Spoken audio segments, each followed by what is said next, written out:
I'm 73 years old, and I'm about to tell you something that might upset you. Everything you think you know about getting older is completely wrong.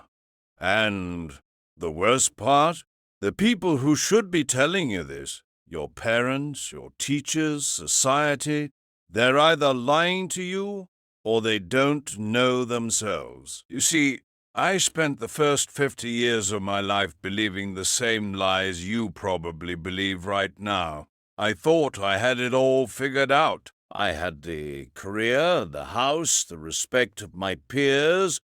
But at 52, something happened that shattered everything I thought I knew. And what I discovered in the 21 years since then has completely changed how I see life, death, and everything in between.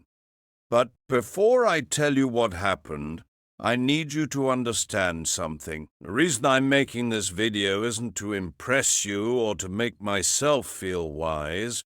I'm making this because I'm running out of time, and there are things you need to hear before it's too late. Not for me, for you. At 52, I had what doctors call a cardiac event. That's a fancy way of saying my heart tried to kill me. I was in a meeting discussing quarterly projections when suddenly the room started spinning.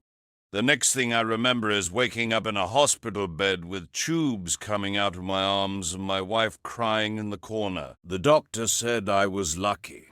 Lucky. I had just come face to face with my own mortality, and they called it luck. But you know what? They were right. Because lying in that hospital bed with nothing to do but think, I realized something terrifying. I had been living my entire life on autopilot. I wasn't really alive. I was just going through the motions, checking boxes, trying to meet everyone else's expectations. And here's the part that haunts me to this day. If I had died that day, if my heart had stopped permanently, what would I have left behind? A nice house? A retirement account? A collection of achievements that nobody would remember in 5 years? Let me tell you the biggest lie you're probably telling yourself right now. I have time. I'll do that later. When I'm older, I'll finally live the life I want. I see young people in their 20s, 30s, even 40s, and they're all saying the same thing. When I make more money, then I'll be happy. When I get that promotion, then I'll relax. When the kids are grown, then I'll travel. When I retire, then I'll finally do what I love. Let me save you 50 years of regret with one simple truth. That day never comes. You know why? Because the goalposts keep moving. You get the promotion, and suddenly you need the next one. You make more money, and suddenly you need more money. You're always chasing something just out of reach, and before you know it, you're 70 years old wondering where your life went. I did this. I spent 30 years climbing a ladder, only to realize when I got to the top that it was leaning against the wrong wall. And you can't climb back down and start over. Time doesn't work that way. Here's something nobody tells you when you're young. Success is a terrible goal. And I say this as someone who achieved everything I set out to achieve. I made partner at my firm. I bought the house. I had the respect of my colleagues. And you know what? None of it mattered. You achieve your goal, and for about 48 hours you feel amazing. Then the feeling fades. You're back to baseline. Now you need a new goal, a bigger achievement, more validation. It's a hamster wheel. I had a friend who died 3 years ago at 68. Worked 70-hour weeks his entire life. Built a multi-million-dollar business. Never took a real vacation. Kept saying he'd slow down next year. Next year came. and he had a stroke. At his funeral, his son said, "My father was a successful man, but I barely knew him." Is that the legacy you want? Your regrets won't be about the things you did wrong. They'll be about the things you didn't do at all. I don't lie awake at night thinking about failed business deals. Those don't matter. You know what keeps me up? The trip to Japan I never took because I was too busy. The relationship with my brother that I let deteriorate. The book I always wanted to write but never started. The time I didn't spend with my kids because I was working late. These things eat at you. The missed opportunities. The roads not taken. The love you didn't express. The risks you didn't take because you were afraid. The people you love, your parents, your siblings, your close friends, you think you have unlimited time with them. You don't, and one day that time will run out. My father died when I was 45. We had a complicated relationship, and I was always too busy to really work on it. I kept thinking we'd have time to talk when I was less busy. We never got that chance. Heart attack. Gone within hours. And you know my biggest regret? All the Sundays I didn't call him. All the times I was too tired to drive over for dinner. All the little moments I let slip away. There won't always be more. After my heart attack, I made big changes. Stepped back from work. Started saying no to things that didn't matter. Started saying yes to things I had put off for decades. In these last 20 years, I've learned more about life than I did in the previous 52. What matters is embarrassingly simple. Time with people you love. Work that feels meaningful to you. Experiencing things, not owning things. Creating memories, being present. I know it sounds simple. When I was your age, I would have rolled my eyes. Sure, but I have bills to pay. And yes, you do. I'm not saying quit your job.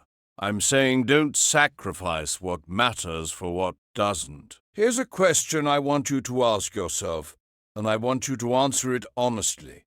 If you died tomorrow, would you be satisfied with the life you've lived so far? Not, would people be impressed by your eulogy? Not, did you achieve enough? Just, would you be satisfied? If the answer is no, then what are you waiting for? What are you doing with your time that's so important that you're willing to gamble your one precious life on? I'm 73 years old.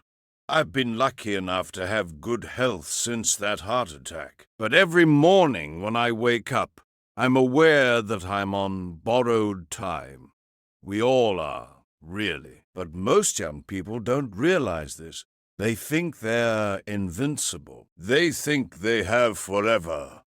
You don't. I have grandchildren, 3 of them. And when I look at them, I see the same patterns I see in most young people today.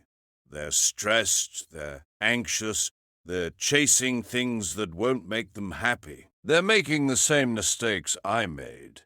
And I try to tell them. I try to share what I've learned. But you know what? They don't really listen. Not because they're bad kids, but because they can't. They're living in the storm right now. They can't see the patterns yet. They think the situation is unique, that the old rules don't apply to them. That's why I'm making this video. Because maybe, just maybe, if enough people hear this message, someone will actually listen. Someone will make different choices. Someone will avoid the regrets that haunt people like me. Every single day you're getting closer to death. Nobody likes to think about this, but you don't have unlimited time. Neither do the people you love. Your parents, if they're still alive, They're getting older every day. One day, probably sooner than you think, they won't be here. Your friends, your spouse, your children. None of these relationships last forever. So what are you going to do? Keep putting off that phone call? Keep postponing that trip? Keep telling yourself you'll make time later? Or are you going to wake up today and start living like your time is limited? Because it is. If I could go back and talk to my 30-year-old self, here's what I would say. Stop trying to impress people who don't matter. Stop sacrificing your health for your career. Stop putting off joy until someday. Stop waiting for permission to live the life you want. Start calling your parents more often. Start taking the trips you dream about. Start doing the things that scare you. Start saying no to obligations that drain you. Start saying yes to experiences that fulfill you. And most importantly, start now, not next year, not after this project. Not when you have more money or more time or more whatever. Now.